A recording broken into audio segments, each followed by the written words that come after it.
E se você estivesse prestes a se casar? Emocionante, não é mesmo? Bom, não exatamente, já que zumbis famintos e ainda por cima possuídos por capetas invadem a sua festa e transformam os convidados no buffet deles. Agora você e mais meia dúzia de imbecis vão ter que suar para sobreviver a esse apocalipse. O que você faria nessa situação? Essa é a história de Hack 3 Genesis, filme lançado em 2012 e que continua a história depois que eu fiz o vídeo derrotando os 2 primeiros filmes. Se você ainda não teve a chance de ver essas joias no YouTube, eu vou deixar o link nos comentários. Antes da brincadeira começar, morde a inscrição e lambuza o botão do like. Não esquece de dar o like e seguir o canal.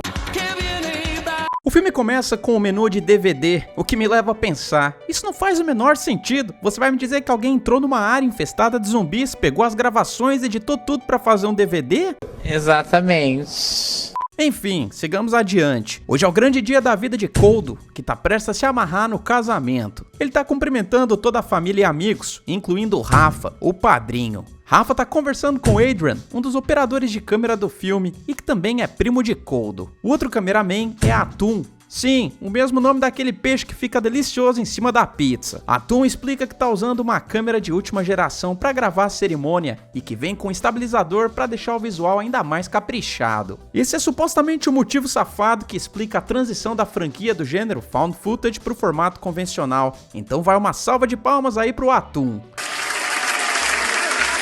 A gente também conhece aquele clássico tio Pingus, o mesmo que faz todo mundo passar vergonha nesses eventos, e eu tô falando do tio Pepe, que aparece usando uma bandagem na mão. O tio Pinguço fala que foi mordido por um cachorro na clínica onde ele trabalha, sendo que ele explica que achou que o animal estava morto, mas se enganou dolorosamente. Por último, a gente conhece o Padre Lozara, que casa Coldo e Clara, nesse caso a noiva que eu esqueci de falar o nome. Quando chega aquela parte, até que a morte os separe, o casal nem gagueja, e ambos dizem sim, sem saber que certas coisas acontecem antes mesmo do que a gente imagina. Todos dão os parabéns aos recém-casados, incluindo o avô de Coldo, que usa um aparelho auditivo. Presta atenção nesse detalhe que é bem importante. Adrian assume o comando da câmera e filma as pessoas, incluindo um Bob Esponja espanhol que foi contratado para o casamento por algum motivo que eu tô tentando entender até agora. Ninguém se importa.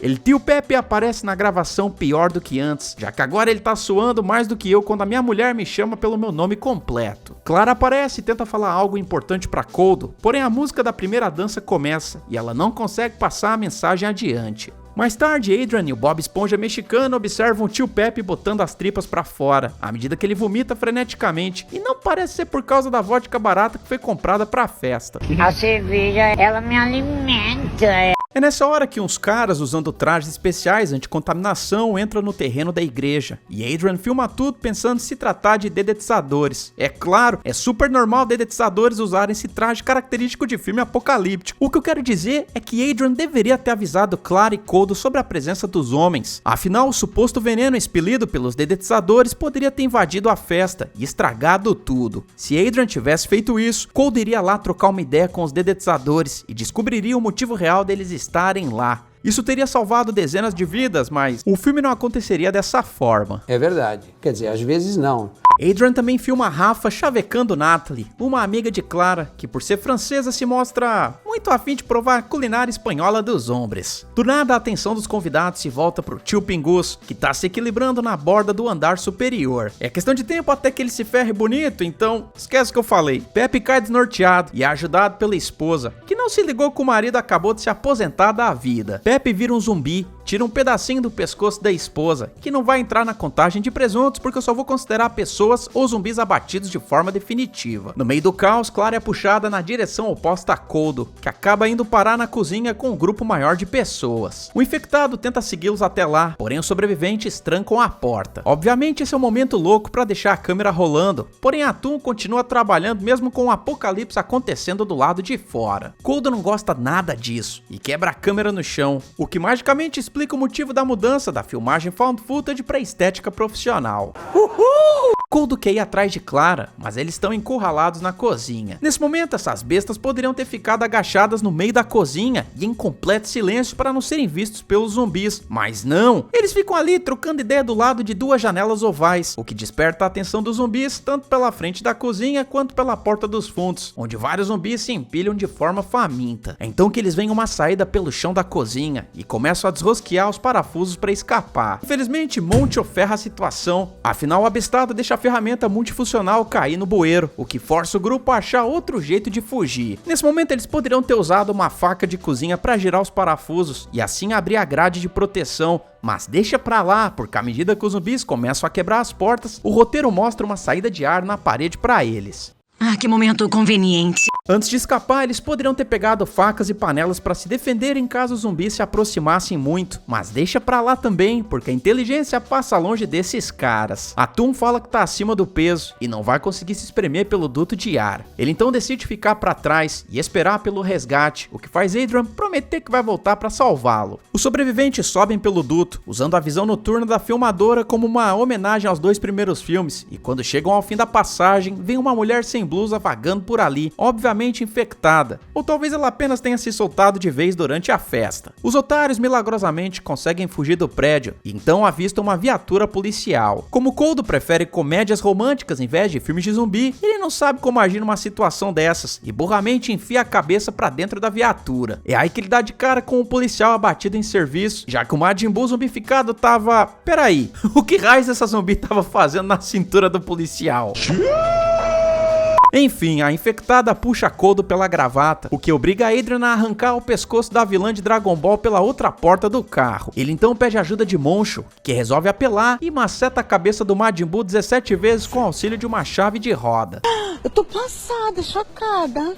Obrigado, diretor, por somente focar na cara de Adrian, em vez da parada sanguinária, já que eu teria um baita problema pra desfocar essa nojeira. O azar é que o surto de burrice coletiva mais uma vez ataca o grupo, pois vemos Moncho entrando no carro pra usar o rádio e pedir ajuda. O problema é que ele fica com a cabeça calva exposta pro policial, que logo se transforma e arranca um bifinho de Moncho. Nessa situação era muito mais fácil ter dado uma bicuda no policial para que ele caísse do carro. Caso ele se transformasse, os homens aí poderiam ter neutralizado a ameaça novamente com a chave de roda. Porém eu acho que Moncho não sabe como epidemias zumbis acontecem. A sirene da viatura é ativada acidentalmente durante o banquete, o que atrai vários infectados pro local. Os heróis não têm outra escolha a não ser correr pela floresta, até que se deparam com o mausoléu. A entrada deles é permitida pela avó de Coldo, que dá uma ótima notícia pra eles. Os infectados não conseguem entrar em território sagrado. Infelizmente pra Coldo, Clara não tá entre as pessoas que estão se escondendo ali. A boa notícia é que a voz dela aparece no sistema de alto-falantes, dizendo que tá tudo bem. Sentindo que Coldo tá escutando aquela mensagem, Clara aproveita pra melhorar ou piorar a situação. Eu não sei direito, porque ela revela que tá grávida. É aí que Coldo fica doido e resolve salvar a esposa e o filho que ainda tá por vir. Pra se proteger das dentadas, ele se equipa com uma armadura sagrada encontrada no mausoléu. A gente descobre que Clara tá no centro de comando do prédio com o Padre Lozara, que acredita que o Gênesis chegou, não a banda, mas sim a passagem da Bíblia que precede o Apocalipse. Clara nem tem tempo para refletir sobre isso, porque ela olha nas câmeras e percebe que dezenas de infectados estão subindo as escadas para devorar os dois. O que mais me irrita nessa cena é que Clara sai correndo e fecha a porta para evitar a invasão zumbi. Agora eu me pergunto, você vai se esconder no meio de um surto e esquece de fechar a porcaria da porta? Não dá pra defender uma burrice dessas. Burro,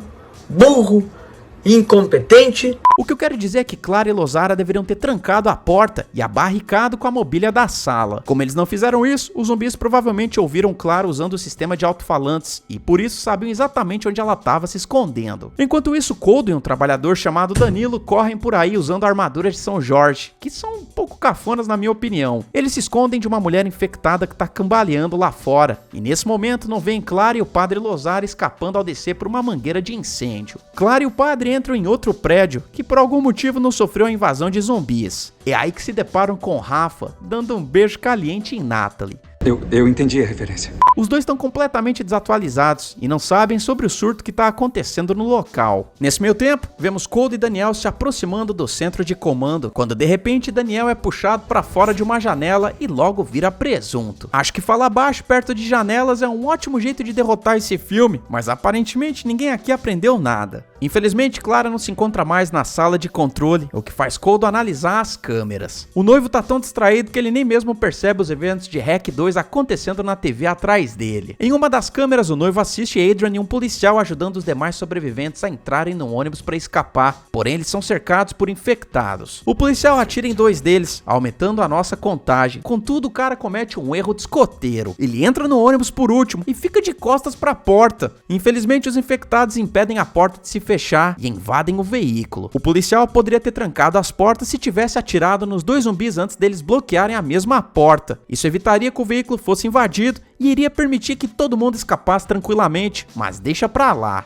É aí que Coldo repara que um zumbi tá bem atrás dele através do reflexo da tela, o que obriga o noivo a descer o porrete na cara do infectado. Nesse meio tempo vemos Clara e os outros descendo as escadas, quando de repente o caminho deles é bloqueado por 2 mulheres infectadas. O mais curioso é que os reflexos delas no espelho revelam não o corpo que a gente vê a olho nu, mas sim 2 capetas que se parecem muito com a Tristana Medeiros, a primeira infectada da franquia. Ao ver isso, o padre Lozara menciona o padre Albeda de REC 2, dizendo que o colega de religião tava certo. Clara, Natalie e Rafa conseguem escapar, porém Lozara não é rápido o suficiente e acaba sendo encurralado pelos infectados. Quando o danado vai virar aperitivo, ele começa a rezar, o que imediatamente imobiliza os zumbis, quase como se eles ficassem em transe. Teoricamente, esse é um ótimo jeito de derrotar o filme. Basicamente, é só rezar um Pai Nosso quando você estiver sendo caçado pelas criaturas, o que te daria tempo suficiente para escapar. O cara é um gênio. Mais adiante, Rafa, Clara e Natalie dão de cara com Bob Esponja, que ainda tá no personagem. Ele fala que não pode tirar a roupa porque tá só de cueca, o que na minha opinião é uma burrice tremenda. Correr com essa fantasia é difícil e lento, o que faria Bob Esponja ser uma presa fácil pros infectados. Diante disso, ele só precisava bater um zumbi e pegar uma roupa decente. Enquanto eles planejam o próximo passo, vemos Clara dizendo que só convidou Natalie pro casamento porque ela queria ser legal com a amiga, já que na opinião da noiva, Natalie não passa de um corrimão de hospital. A treta das duas é uma grande oportunidade para essa infectada, que quebra o vidro atrás delas e puxa Natalie para seu jantar. O desespero bate e o trio Parada Burra decide fugir para a área externa. Nesse exato momento, eu iria diretamente pro muro da propriedade e pularia para escapar desse pesadelo, mas esses abestados não têm essa capacidade, porque Rafa e Bob Esponja ouvem um ruído estranho e pedem para Clara esperar ali enquanto vão investigar,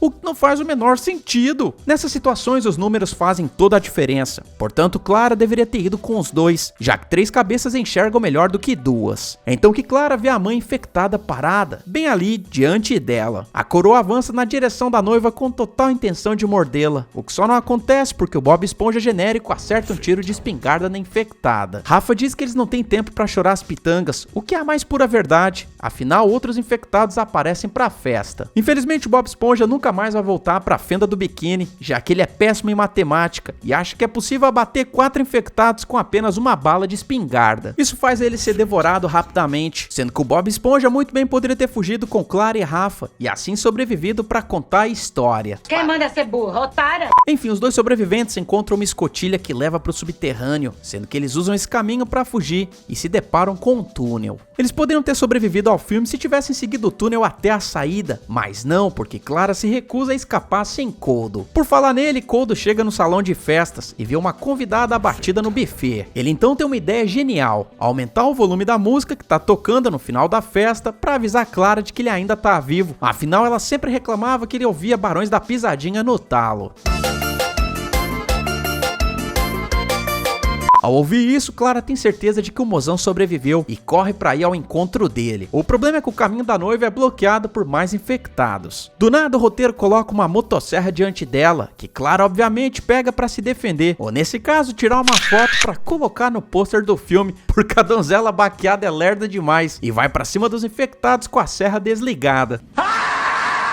Cara, ela poderia ter ligado a serra antes de quebrar o pau, já que assim poderia ter fatiado os 3 infectados facilmente e ainda de quebra ter salvado o Rafa, que é logo mordido por um dos zumbis. Clara consegue detonar as 3 ameaças, com destaque para a convidada emperiquitada, que tem o coco dividido em 2. Ela então vai acudir Rafa, que já sente os efeitos da transformação. Isso obriga a Clara a passar a lâmina no pescoço do convidado, dando mais um presunto pra gente. Nesse balaio de mordida e sangue, vemos Coldo voltando para a cozinha do começo do filme, sendo que ele vê que a Atum decidiu partir dessa vida por vontade própria. No entanto, quem ainda tá fazendo hora extra por aqui é o tio cachaceiro, que de alguma forma invadiu o local e logo vai pra cima do sobrinho. O mais bizarro é que Cold é uma anta. Pensa num cara burro. Ele pega uma faca e fica com dó de usar no parente transformado. O pior é que ele acerta o bucho do tio beberrão na primeira investida, sendo que ele já viu que o único jeito de parar essas pragas é acertando a cabeça, algo que ele deveria ter feito imediatamente. Esse cara aí deve estar bêbado, tá viajando na maionese. Falando em viagem internacional, você precisa conhecer a Nomad, um aplicativo onde você vai poder comprar dólar com a taxa comercial mais baixa do mercado. Se você for viajar, o cartão da Nomad é o certo para você, já que aceita em mais de 180 países e ele converte os dólares que você comprou para outras moedas, como o euro, a libra, o peso, etc. O melhor é que a Nomad não cobra nenhuma taxa de anuidade, adesão ou manutenção. Usando o cupom EDNERD na hora do cadastro, você ganha até 20 dólares de cashback no prazo de 15 dias após fazer a primeira operação de câmbio no aplicativo. Além de viajar, se você estiver correndo para ficar com aquele shape até o verão de 2025, o melhor lugar para comprar suplementos é na Growth, sendo que usando o mesmo cupom EDNERD você ganha até 14% de desconto, incluindo o cashback do site. Eu vou deixar os links dos dois patrocinadores no primeiro comentário fixado. A luta se prolonga, sendo que Cold quase vira bisteca umas 32 vezes. Felizmente o roteiro coloca uma varinha mágica ao alcance do noivo, que faz um bolo de tio Pepe. Finalmente! É aí que Cold ouve Clara no andar de baixo e pede para que ela suba as escadas de emergência. No entanto, a grade ainda tá trancada, sendo que o noivo pede que Clara passe a ferramenta multifuncional para ele arrancar os parafusos. Cold consegue abrir a grade antes de Clara virar marmita de zumbi, e para impedir que os infectados subam a escada também, a noiva impõe respeito ao quebrar o salto no olho de um deles. Depois de muito suor, os pombinhos finalmente se abraçam calorosamente. Infelizmente não vai rolar a lua de mel nas Bahamas, já que a cozinha é tomada por infectados de todos os lados. Eles estão prestes a aceitar o destino cruel, quando de repente a voz do padre Lozara sai pelos alto-falantes recitando uma oração. As palavras sagradas param os zumbis demoníacos, permitindo que Cold e Clara escapem. A barra para os dois fugirem fica completamente limpa, só que tá lembrado do avô surdo que eu mencionei mais cedo? Então, essa deficiência auditiva é uma péssima notícia para Clara, já que o vovô não ouve a oração no alto-falante e morde a mulher de surpresa. Cold fica pistola e finaliza o parente com um golpe de espada. Contudo já é tarde, pois a infecção tá se espalhando pelo corpo de Clara. É aí que a noiva se lembra daquele episódio de The Walking Dead em que Rick corta o pé de Herschel, sendo que ela tenta replicar essa mesma estratégia. O problema é que Cold é um banana e fica ali indeciso se faz isso ou não. Qual é a diferença, cara? Ela vai virar zumbi feio do cão em questão de minutos. Essa perda de tempo é essencial para selar o destino de Clara, já que mesmo com o braço arrancado, a infecção se espalha pela corrente sanguínea e agora a zumbificação é inevitável. Se Cold tivesse sido um pouquinho mais rápido, eu tenho certeza de que isso poderia ter sido impedido, mas deixa pra lá. Tá bom. Cold carrega Clara no colo até chegarem na entrada principal, onde descobrem que a propriedade foi isolada pelas mesmas pessoas que entraram na festa antes vestindo as roupas anti-contaminação. Os cientistas mandam o casal voltar pra dentro, porém Clara começa a gorfar o bolo de coco com abacaxi, o que eu compreendo totalmente, afinal eu iria preferir me transformar do que comer um bolo com esses ingredientes. Cold não aceita voltar pro mundo dos solteiros e atravessa o túnel de isolamento com a noiva. Quando eles saem, dão de cara com um monte de soldados armados. Sem cartas na manga, Cold resolve se manter fiel ao juramento feito quando se casou, na saúde ou na doença. Ele então dá um beijo caliente na esposa, que retribui com bastante vontade, já que Clara se transforma no meio da pilantragem e ensina uma ótima técnica de língua pra Cold. Como os soldados não curtem muito essa coisa masoquista, eles resolvem atirar no casal pra apagar o fogo dos dois, finalmente finalizando a nossa contagem de presuntos. Que pena. REC 3 foi detestado, tanto pela crítica quanto pelo público, sendo que eu particularmente acho o filme divertido. Fica abaixo dos dois primeiros, porém os personagens são carismáticos e o humor espanhol é bem trabalhado, mesmo que ele passe um pouco do ponto em algumas situações. O brilho da produção é com certeza os efeitos práticos, que estão bastante caprichados e levam a franquia para outro nível de violência. Diante disso, a minha nota para REC 3 é 7. Nas bilheterias o longa fracassou feio, já que custou 6 milhões de dólares para ser produzido e só conseguiu faturar 10 milhões. O quarto filme só foi feito porque o estúdio estava bem confiante no sucesso do terceiro, a ponto de rodar as filmagens antes de REC 3 estrear no cinema. Caso contrário, a situação teria sido bem diferente. Se vocês quiserem um fechamento da saga aqui, já sabe, se inscreve no canal, morde o like e comenta a frase "eu quero". Sigam a gente nas redes sociais que estão aparecendo aí na tela. Bora me ajudar a chegar aos 3.000 seguidores no Insta pessoal e 7.000 no Insta do Ed Nerd. Eu sei que vocês conseguem. Sem mais enrolação, bora pra contagem de presunto. O total de corpitos no filme foi de 20, sendo que o troféu Presunto de Ouro vai pro tio Pepe. Eu espero que vocês tenham gostado, eu vejo vocês no próximo vídeo e valeu!